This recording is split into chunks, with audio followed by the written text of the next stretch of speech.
It was one of those long, quiet nights on the road, the kind that stretches out forever, where the only company you have is the occasional flicker of headlights in the opposite lane and the low hum of your tires on the pavement. I was driving back home to Charleston after spending the weekend at my brother's place in Parkersburg. We hadn't done anything wild, just a couple of beers, watching football, reminiscing about the good old days. I left later than I'd planned, and now it was just me, my car, and the winding back roads of West Virginia. I'd always liked night drives. Something about the emptiness was calming. But that night, as the miles rolled by, I felt an odd tension creeping into my chest. I wasn't sure why at first. Maybe it was the way the mist curled low over the highway, swallowing up the road signs before I could read them. Maybe it was the silence, the kind that pressed in around you, making you feel like you were the only person left in the world. Or maybe it was just the simple fact that my gas gauge was dipping dangerously close to E. I cursed under my breath. I should have filled up before leaving my brother's place. But I hadn't thought about it. Now I was out in the middle of nowhere. The last town I'd passed was at least 15 miles back, and my only option was a run-down gas station I vaguely remembered seeing a few miles ago. I spotted it just as I rounded a bend in the road, a weathered old gas station sitting at the edge of the highway, barely visible under the dim glow of its flickering neon sign. The place looked like it hadn't been updated since the 80s. 2 rusted pumps, an empty lot, and a small convenience store with darkened windows. There wasn't a single other car in sight. I hesitated for a moment. Something about the place felt off. But I didn't have much of a choice. Pulling in under the weak fluorescent glow of the overhead lights, I parked beside the nearest pump, shut off the engine, and stepped out into the thick, humid night. The air smelled like stale gasoline and damp pavement. The place was completely silent, not even the sound of crickets. As I inserted my card into the reader and started pumping, I couldn't shake the feeling that I was being watched. I scanned the lot, then glanced toward the store. The inside was dark, except for the dull glow of a refrigerator light in the back. No clerk behind the counter, no movement at all. I told myself I was being ridiculous. It was just late, I was just tired. The gas pump clicked, breaking the silence. I returned the nozzle, screwed the cap back on, and got in my car. That's when I saw it. A small folded piece of paper tucked under my windshield wiper. I frowned. That hadn't been there when I pulled in. I was sure of it. For a few seconds, I just stared at it. Something about it felt wrong. The way the edges were crumpled, like someone had clenched it too tightly in their fist. The way it just sat there, waiting. Finally, I exhaled, stepped out of the car, and plucked it from beneath the wiper. The paper was damp from the humid night air, the ink slightly smudged. 3 words were scrawled across it in uneven, frantic handwriting. I see you. A chill ran through me. I looked around again, my pulse kicking up. The empty highway stretched in both directions. The lot was silent. The gas station door was still closed, the window still dark. I was alone. My first thought was that it had to be a joke, some kid messing around, but the uneasy feeling creeping up my spine told me otherwise. I crumpled the note, stuffed it into my pocket, and climbed back into the driver's seat. As I pulled out of the lot, my headlights swept across the gas station one last time. Something moved behind the store. A shadow, shifting just beyond the reach of the lights. I didn't stick around to get a better look. I drove. The feeling of unease didn't leave me. If anything, it grew stronger the closer I got to home. My house sat in a quiet neighborhood just outside Charleston, surrounded by tall, dark trees that loomed over the narrow streets. Normally, I found it comforting, safe. But that night, as I pulled into my driveway, my stomach twisted with a strange, sick sense of dread. And then I saw it. Another note, tucked under my windshield wiper. My mouth went dry. My hands clenched the steering wheel. I hadn't been stopped for more than 15 minutes. How the hell? I forced myself to breathe, to move. My legs felt stiff as I stepped out of the car. The neighborhood was silent. The air was thick and still. Heart pounding, I pulled the note free and unfolded it with shaking fingers. I told you, I'm watching. A rush of nausea swept over me. I spun around, scanning the yard, the street, the deep shadows between the trees. Every instinct in my body screamed that someone was there. I bolted for the front door, locking it the second I was inside. My fingers fumbled for my phone as I paced the living room, my breath coming fast. 911, what's your emergency? I swallowed, my throat tight. Someone followed me home. The operator's voice was calm, steady. Are you in a safe place? I was about to answer when I heard it. A soft, deliberate knock at the front door. Not loud, not hurried, just patient. A cold wave of terror washed over me. Then, from the living room, another sound. Scratching. Faint. Just beneath the window. Like fingernails dragging against the glass. I couldn't breathe. The operator was saying something, but I didn't hear it. My pulse roared in my ears. I backed into the hallway, away from the door, away from the windows. The knocking stopped. The scratching stopped. And in the silence that followed, I heard something even worse. The creak of footsteps on my porch, then the distant wail of sirens. The relief was instant, but I didn't move. I stayed frozen in place until I saw the flashing red and blue lights sweep across my windows. By the time the police searched the area, whoever had been there was gone. No footprints, no sign of forced entry, just the crumpled note in my hand. The officers took my statement, said they'd keep an eye on the neighborhood, but I could see it in their eyes. They thought it was some prank. Maybe it was. But as I lay in bed that night, staring at the ceiling, I couldn't shake the feeling that whoever had been out there wasn't finished. They had followed me, they knew where I lived, and they weren't done watching. I barely slept after that night. Every time I closed my eyes, I saw those words scrawled in frantic handwriting. I see you, I told you, I'm watching. I kept replaying the moment I found the second note, the way my breath had caught in my throat, how my entire body had tensed with a fear I couldn't shake. The police had come and gone, leaving me with nothing but assurances and empty words about keeping an eye on the neighborhood. But I knew the truth. Someone had been there. Someone had followed me. And worst of all, they knew where I lived. I spent the next day in a haze, jumping at every sound, my nerves raw and stretched thin. By nightfall, exhaustion pulled at me, but I was too afraid to sleep, so I did what I always did when I needed to clear my head. I drove.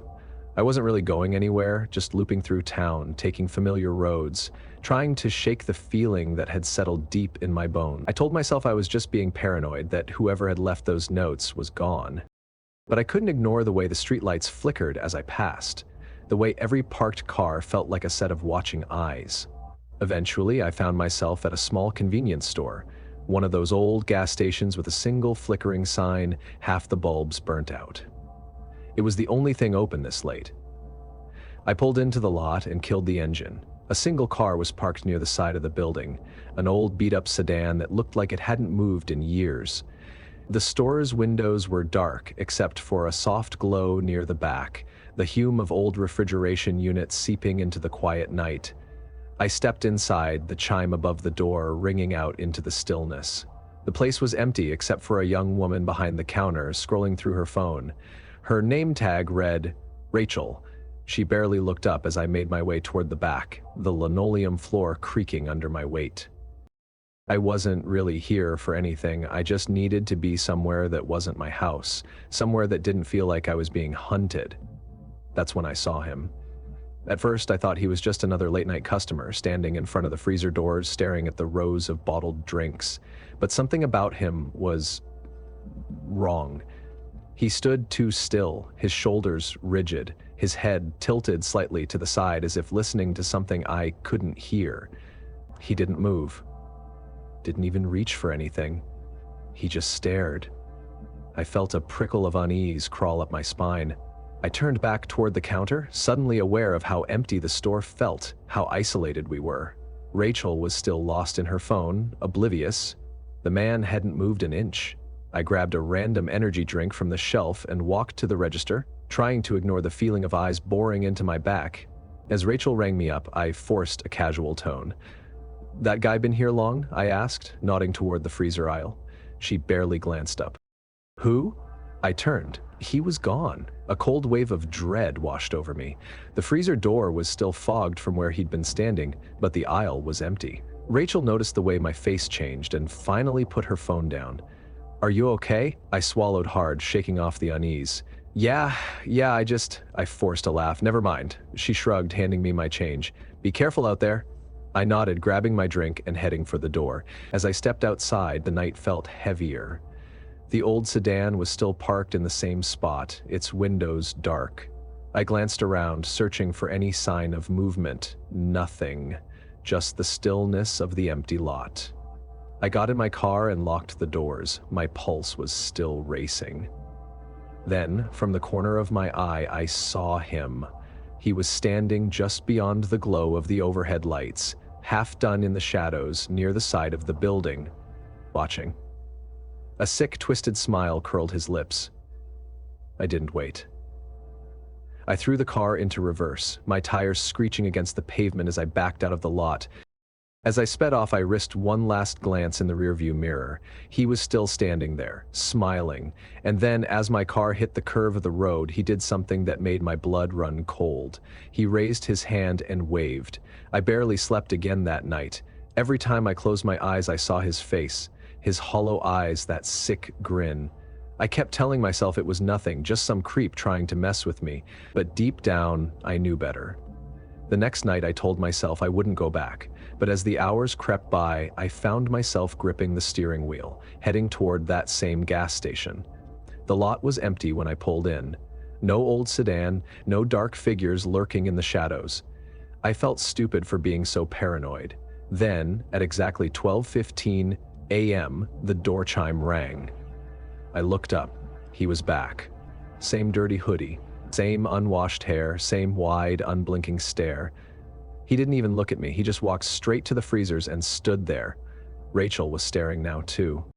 I could see the unease creeping into her expression. "What the hell?" she muttered. I swallowed hard. "He does this every night?" She nodded slowly. "Yeah, but he's never looked at me before." I turned back. He was looking at us now. I could feel the breath leave my lungs as his gaze locked onto mine. He held it for far too long, the corners of his lips twitching. And then, without a word, he turned and walked to the counter. He wasn't holding anything. I took a step back as he leaned in, his voice low and gravelly. "I know your schedule." My heart nearly stopped. Rachel's hand hovered over the phone. "Get out!" He didn't move. She grabbed the phone, dialing 911. I said, "Get out." That finally did it, he smiled, a slow, knowing smile. And then he turned and walked out the door. We stood there, frozen, listening to the sound of footsteps fading into the night. The cops showed up 20 minutes later. They searched the area, checked the cameras. He was gone. The footage showed him entering, showed him standing at the freezer, but when he left, the cameras glitched. Rachel quit the next day. I never went back. But sometimes, late at night, when I stop for gas at some quiet, empty station, I swear I still see him, standing by the freezers, watching. I don't stop at gas stations late at night anymore. Not after what happened. Not after the notes, the shadowed figures, and the sense that someone had been watching me for far longer than I realized. Maybe it was paranoia, but I didn't care. It kept me alive. But not everyone had the luxury of avoiding places like that. People like truckers, the ones who lived on the road, had no choice but to pull over in the middle of nowhere and hope that whatever was lurking in the dark wasn't paying attention to them that night. And that brings me to Ben Holloway. Ben had been driving for nearly 10 hours straight, pushing through the barren stretches of Arizona highway with nothing but the radio static and the low hum of his truck to keep him company. He'd done this route a dozen times before, but something about the emptiness of the road that night felt different. He couldn't explain it. The air was thick, pressing in on him like a weighted blanket. The moon was hidden behind the clouds, and there were no other cars in sight. It was just him and the road, stretching endlessly into the dark. His fuel gauge was dipping lower than he liked, and when he saw the glow of an old gas station ahead, he felt a rare sense of relief. It was one of those places that probably hadn't changed since the 70s. One flickering pump, a single streetlight, and a small rundown building with a dusty window display. The sign above the door read, "Last Stop Gas," and Ben had no doubt that was true. He pulled in, shifting the truck into park, and climbed out. The air was cooler than expected, but it carried a strange stillness, as if the entire desert had gone silent the moment he arrived. He inserted his card into the machine, but the screen stayed blank. "Figures," he muttered under his breath, pocketing his wallet and heading toward the store. Maybe the clerk could turn the pump on manually. That's when he saw him. A man stood near the side of the building, half hidden in the dim glow of the streetlight. His clothes were torn, his face obscured by the shadows, but his posture was strange, rigid, unmoving. Ben slowed his steps. The man wasn't at the pumps. He wasn't near a car. He was just standing there. Ben forced himself to look away as he reached for the door handle, but the second he pulled it open, he heard it. "Hey!" The voice was low, raspy, as if the man hadn't spoken in days. Ben stiffened, turning his head slightly. The man hadn't moved. "My car broke down, just down the road." His voice was flat, emotionless. "Can you give me a ride?" Ben felt a chill crawl up his spine, despite the desert heat. He was no stranger to hitchhikers, but something about this guy was wrong. The way he stood too still, the way his voice didn't rise or fall like normal speech, and the fact that he had no car. Ben forced himself to clear his throat. "Sorry, man, I got a tight schedule." A pause, then, "Come on, it's not far." Ben glanced toward the street. The road stretched into pure darkness. No broken down car, no sign that this man had walked from anywhere, and then the man stepped forward. Ben took a step back. He hadn't realized how tall the guy was until now. The glow of the streetlight finally revealed his face, pale, gaunt, with wide, unblinking eyes. His clothes were dirt-streaked, as if he'd been out in the desert for days. "You're just gonna leave me out here?" The man's lips curled into a thin, unnatural smile. Ben's heart started pounding. This wasn't just some stranded traveler. This was something else, something that didn't belong on that road. "Yeah, I am." He turned and shoved the door open, stepping inside the store. The fluorescent lights buzzed overhead, flickering weakly. A clerk stood behind the counter, barely looking up from his newspaper. The place smelled like dust and old coffee. Ben exhaled. "Hey, the pump outside's not working." The clerk barely glanced at him. "Yeah, cash only." Ben dug into his wallet, trying to ignore the uneasy feeling clawing at the back of his mind. "You get a lot of people stopping here this late?" The clerk snorted. "Nobody comes this way after dark." Ben frowned. "What about the guy outside? He said his car broke down." The clerk's face froze. Slowly, he set his newspaper down, his fingers gripping the edge of the counter. "There's nobody outside." Ben felt his stomach drop. "No, I just saw him. He was standing near the..." He turned toward the door. The lot was empty. The single streetlight flickered overhead. Ben's pulse thundered in his ears. The man was gone. Ben grabbed his change, muttered something about having a long night, and rushed back to his truck. He threw the door open, climbed inside, and locked the doors. His hands were shaking as he started the engine. He didn't even bother looking around as he pulled out of the lot, gravel crunching under his tires. He just drove. The road stretched before him, endless and dark. He kept checking his mirrors, half expecting to see the man standing on the side of the road, but there was nothing. Just the empty highway, disappearing into the night. He was miles away before he finally let himself breathe. And then, his headlights flickered. The truck lurched, the engine sputtering for a brief second before roaring back to life.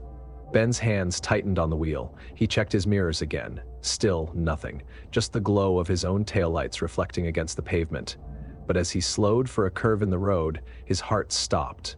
There, just beyond the edge of his headlights, stood the man. Motionless, waiting. Ben's foot slammed the gas pedal, tires screeching as the truck sped past. He didn't look back. Didn't stop. Didn't breathe until the first hints of dawn touched the horizon. When he finally pulled into another gas station, one with bright lights and actual customers, he sat there for a long time, gripping the steering wheel. And then, as the sun crept higher, something caught his eye. A man standing at the edge of the lot, watching. I never thought gas stations could be unsettling places, but after hearing Ben's story, the man who had no car, the one who vanished into the night only to appear again miles down the road, I started seeing them differently. They weren't just roadside stops. They were liminal spaces, places where time seemed to pause and strange things happened in the quietest hours of the night. Maybe that's why people like Ethan Monroe had stories of their own. Ethan had never planned on working the graveyard shift at Bayou Fuel and Mart, but after dropping out of college and needing a paycheck, it was the best he could do. The place sat at the edge of a Louisiana swamp, just off a stretch of highway where truckers occasionally pulled in, but most travelers avoided after dark. The store was old, the neon sign flickered, and the fluorescent lights inside buzzed like they were constantly on the verge of burning out. Most nights were dull, a few regulars, the occasional traveler, and long stretches of nothing but the hum of the refrigerators. Ethan had gotten used to the silence, the isolation. But then the man started coming in. It was always late, past 2 a.m., when the roads were empty and the swamp air was thick. The man was tall, gaunt, with hollow cheeks and deep-set sunken eyes. His clothes were worn and damp, like he'd been walking for miles through the marsh. He never spoke, never acknowledged Ethan when he entered. He just wandered the aisles. At first, Ethan thought he was homeless, maybe looking for something cheap to eat. But the man never picked anything up. He never even looked at the shelves. He just walked, circling the store in slow, deliberate steps, muttering something under his breath that Ethan could never quite make out. Then, after a few minutes, he would leave. No purchases, no words, just gone. This went on for 4 nights in a row. By the 5th night, Ethan's nerves were starting to fray. He told himself it was nothing, just some local guy who liked to walk at night. But there was something wrong about him, something that made Ethan's skin crawl every time the door chime announced his arrival. That night, when the man walked in, Ethan decided he couldn't ignore it anymore. "Hey," he called from behind the counter, forcing his voice to stay casual. "You need help finding something?" The man stopped. For the first time, he turned his head toward Ethan. His lips curled into a thin, unnatural smile. "No," his voice was low, hoarse. "I'm just looking." Ethan felt his stomach twist. Looking at what? The man's gaze never lingered on the shelves. He wasn't browsing. He was just moving, like he was waiting for something. The air inside the store felt heavier. Ethan cleared his throat, trying to break the tension. "Well, let me know if you need anything." The man didn't respond. He simply turned and resumed his slow, aimless walk. Ethan's grip tightened on the counter. He watched the security monitor, tracking the man's movements. There was something almost methodical about the way he moved, like he was following a pattern, and then, just like always, he left. But this time something was different.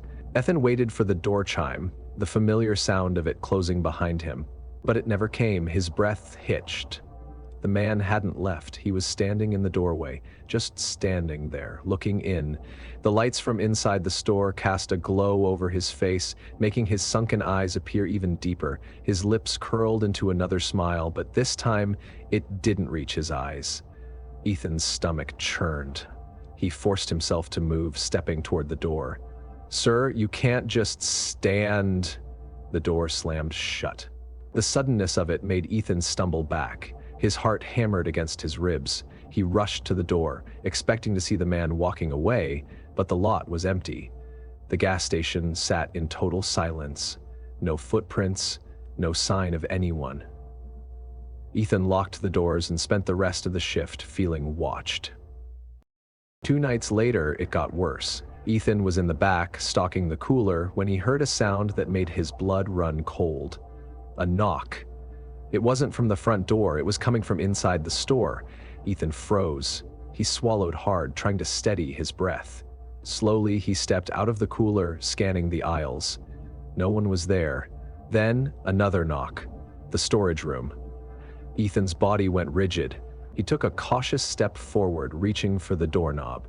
His fingers barely brushed it before a voice whispered from the other side. "You should leave." Ethan stumbled back, his heart pounding. The voice was low, raspy, almost like the words had been dragged through broken glass. He didn't wait. He grabbed the store phone, dialed 911.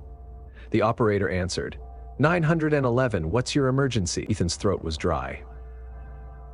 There's someone in the store. I think they're in the back room." The knock came again, slow, deliberate. Then, the doorknob turned. Ethan bolted. He sprinted to the front of the store, locking himself behind the counter, his breath coming in ragged gasps. The operator was still on the line. "Sir, stay where you are. Officers are on their way." The knocking stopped. The silence stretched. Then, from the front of the store, Ethan heard the door chime. He turned his head. The man was standing at the counter. His hollow, unblinking eyes stared into Ethan's. His lips parted into a wide grin. He leaned forward. "No one ever leaves." Ethan didn't move. He didn't breathe. He just stared, frozen in terror. The man took a step back, then another, and then, just as the sound of sirens echoed in the distance, he vanished. The police arrived minutes later. They found nothing. No sign of forced entry, no evidence that anyone had been inside except Ethan. The security footage was checked. The man wasn't there. The door had opened. Ethan had reacted, but on the footage, there was no one on the screen. Ethan quit the next day. He didn't even go back to pick up his paycheck. For weeks, he tried to shake the feeling that something was still watching him. He convinced himself it had all been some elaborate hallucination, stress mixed with exhaustion, until the note appeared. One night, after moving into a new apartment miles away from that gas station, Ethan stepped outside to grab the mail. There, tucked under his windshield wiper, was a small, folded piece of paper. His hands shook as he unfolded it. "It's still here." His breath hitched. His head snapped up, scanning the empty street. No one was there, but somehow he knew. Somewhere out there, the man was watching. Ethan Monroe never returned to that gas station, but that didn't mean the fear ever left him. The thought of those sunken eyes, the way the man had whispered, "Still here," haunted him in ways he couldn't explain. He moved to a new city, changed his number, but deep down, he knew the past wasn't done with him yet. Some things just follow you. It's what Ava Simmons would come to understand. Ava had been a paramedic for nearly a decade, and in that time she'd seen things that stuck with her. Car accidents that left no survivors, houses filled with silent bodies, the occasional call that made her stomach turn. But none of it had ever scared her the way that night did. It had been a long shift, one of those never-ending nights filled with back-to-back emergency calls. Her partner had clocked out early, so she was alone as she drove home, down the quiet main back roads. The fog was thick, rolling in like a tide, swallowing the trees and the winding road ahead. Ava knew this route well, a two-lane stretch of pavement cutting through dense woods, the kind of place where radio signals disappeared and headlights barely cut through the darkness. She'd been driving for nearly an hour when she spotted her, a woman standing by the side of the road. Ava's first instinct was that it was another late-night traveler who had run out of gas, maybe someone who had gotten lost. But the closer she got, the more wrong it felt. The woman wasn't waving for help. She wasn't even moving. She just stood there, motionless, her head slightly tilted, her hands hanging limply at her sides. Ava slowed the car, rolling down the window. "Ma'am, are you okay?" No response. The woman looked out of place. Her dress was old, faded, something from another era. Her hair was long and tangled, her skin pale and damp, like she'd been standing in the cold for hours. Ava felt a prickle of unease crawl up her spine, but she couldn't just leave her there. She pulled the car over and stepped out, keeping her movements slow, careful. "Ma'am, do you need help? Are you hurt?" The woman finally looked at her. Her eyes were dull, almost vacant. She nodded once, stiffly, and then, without a word, walked toward the car. Ava hesitated, but forced herself to stay professional. Maybe the woman was in shock. Maybe she'd been in an accident. She opened the passenger door. "I can take you to the nearest gas station. There's a diner there, you can call someone."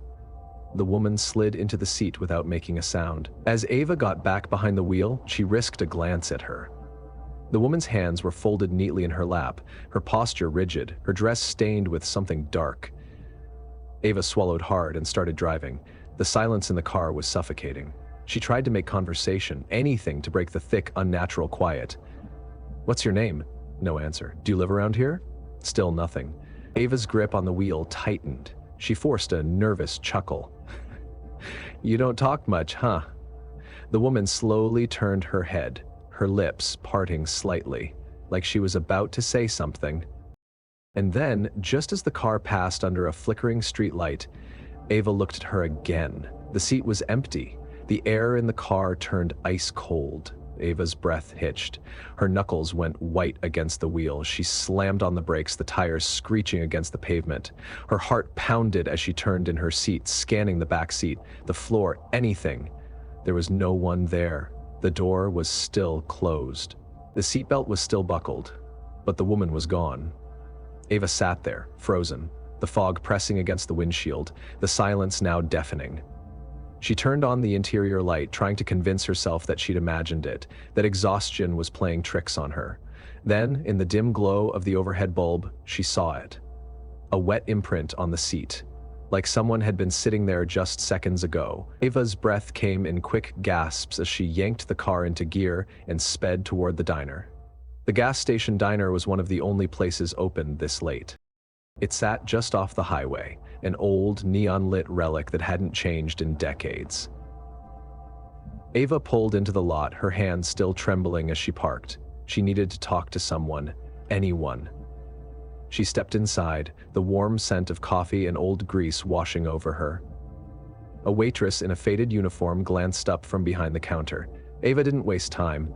"Has anyone else come in tonight? A woman, long hair, old dress?" The waitress frowned. "Hun, you're the only one who's walked through that door in the last hour." Ava shook her head. "No, I picked up a woman a few miles back. She just disappeared from my car." Something in the waitress's face changed. A kind of tight-lipped understanding. She glanced toward the back of the diner, where an older man, one of the truckers, was sipping coffee. "Carl," she called. She saw her. Carl looked up. His expression darkened. "Where?" Ava hesitated. "About 10 miles down the road." Carl set his coffee down. "That's where it happened." Ava's stomach twisted. "What happened?" The waitress sighed, resting a hand on the counter. "That road used to have a bus stop. A woman was hit there about 10 years ago. Driver never stopped. They found her body in the ditch 2 days later." Ava felt cold. Carl met her gaze. "You're not the first one to see her." Ava swallowed. "Who was she?" The waitress just shook her head. "No one knows." For the first time since getting to the diner, Ava looked down at herself. Her uniform sleeve was damp. She reached up, touching the spot. It was water. Her blood ran cold. Carl sighed, taking another sip of his coffee. "If you see her again, don't stop." Ava didn't sleep that night. She never drove that road alone again, but deep down she knew, if she ever did, the woman would be waiting. Ava Simmons never drove that road again.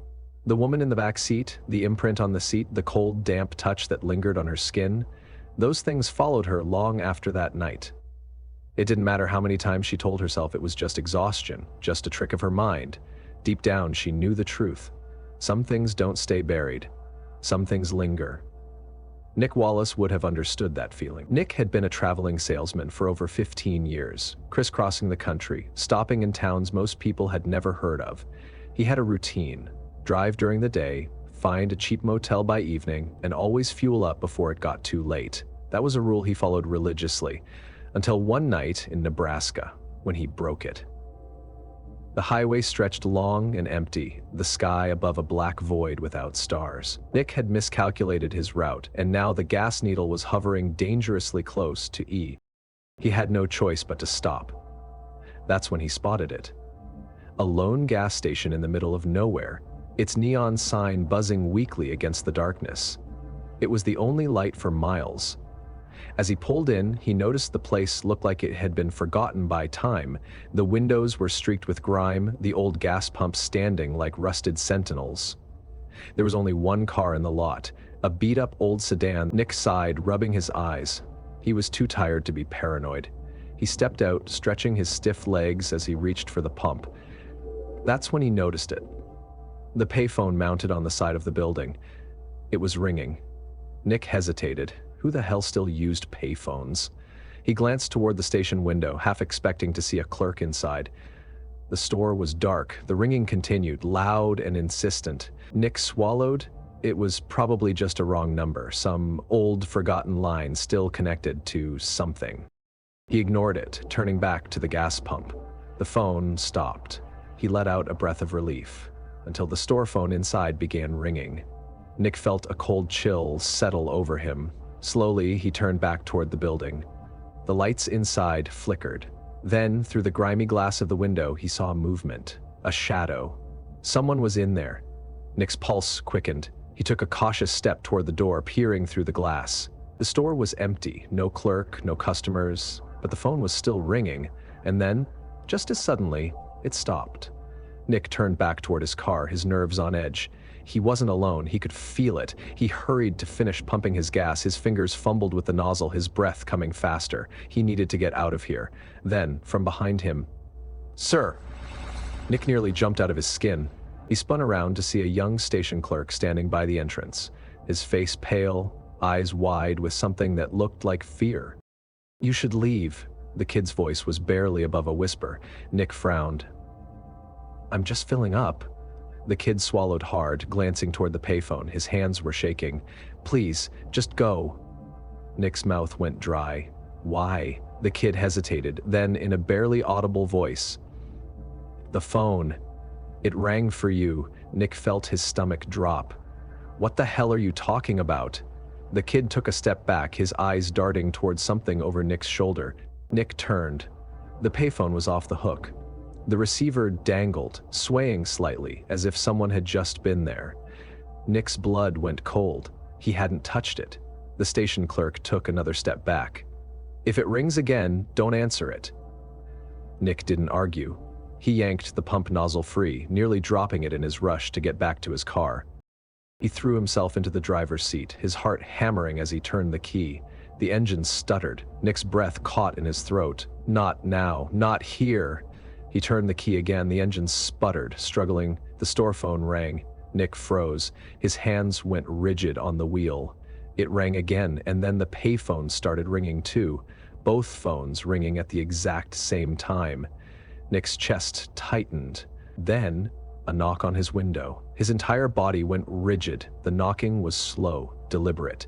Nick turned his head. No one was there. The ringing grew louder. The payphone, the store phone, a shrill, endless noise cutting through the night. Nick's fingers jammed the key into the ignition. The engine roared to life. He didn't wait. He hit the gas. The tires screeched against the pavement as he tore out of the lot, his hands shaking against the wheel. In his rearview mirror, the station lights flickered violently, the payphone still swinging slightly on its cord. Then, as he rounded the curve, the ringing stopped. Nick didn't stop driving until he was hours away. He checked into a motel, locked the door, and sat on the bed with the lights on. He didn't sleep. He told himself it was over. The next night, at another gas station hundreds of miles away, Nick was filling up his tank when he heard it. The payphone. Ringing. His heart stopped. Slowly, he turned. The gas station clerk, a different one this time, was staring at him, his face pale. Nick shook his head. No, this wasn't possible. The clerk picked up the receiver, listened for a moment, then with trembling hands turned toward Nick. "It's for you." Nick felt his breath leave his body. His skin turned ice cold. The clerk's voice shook as he whispered. It said, "Don't turn around." Nick's vision blurred. His entire body screamed, "Run." He spun on his heel and bolted. He didn't look behind him. He didn't stop. And as he drove away, the ringing kept following him. If there's one thing these stories should teach you, it's this. Some things are better left alone. Late-by gas stations, desolate highways, and forgotten roads, they all have something in common. They exist in the spaces where the world feels thin, where time slows down just enough for something unnatural to slip through. And in those moments, when the night stretches long and the air turns cold, you have to ask yourself, am I really alone? Daniel learned that sometimes when you think you're alone, you're not. The moment you feel watched, the moment the hairs on your arms rise for no reason, trust that feeling, because by the time you have proof, it might already be too late. Rachel discovered that routines can be dangerous. When you become predictable, you become vulnerable. If you see someone too often, someone who isn't supposed to be there, who lingers just a little too long, who smiles when they shouldn't, pay attention. Patterns aren't coincidences. Ben understood the most primal rule of survival. When something feels wrong, it is. If a stranger makes your stomach twist with fear, if their presence sets off alarm bells, listen to your instincts. Trusting the wrong person could be the last mistake you ever make. Ethan learned that some places hold on to things. Energy, fear, people who were never meant to stay. If a place feels wrong, if shadows move when they shouldn't, if you hear voices where there should be silence, leave. Because if something wants you to stay, it might not ever let you go.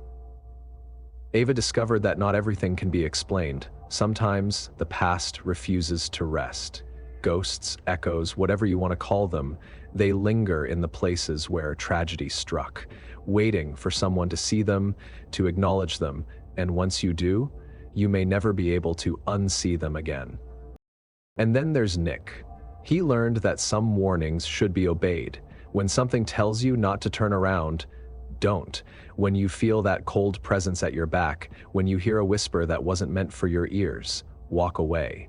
Because some things aren't trying to scare you, they're trying to catch you. So if you ever find yourself alone on an empty road, standing under the sickly glow of a flickering gas station light, with nothing but the silence pressing in, remember these stories. Stay aware, trust your instincts, and for God's sake, don't answer the phone. Thank you for listening to tonight's collection of terrifying true encounters. If you enjoyed these stories, don't forget to like the video, subscribe to the channel, and hit the notification bell so you never miss another chilling tale. Have you ever had an experience that left you questioning reality? Something you can't explain? Drop a comment below. We'd love to hear your story. Stay safe out there. And remember, some nightmares don't end when you wake up.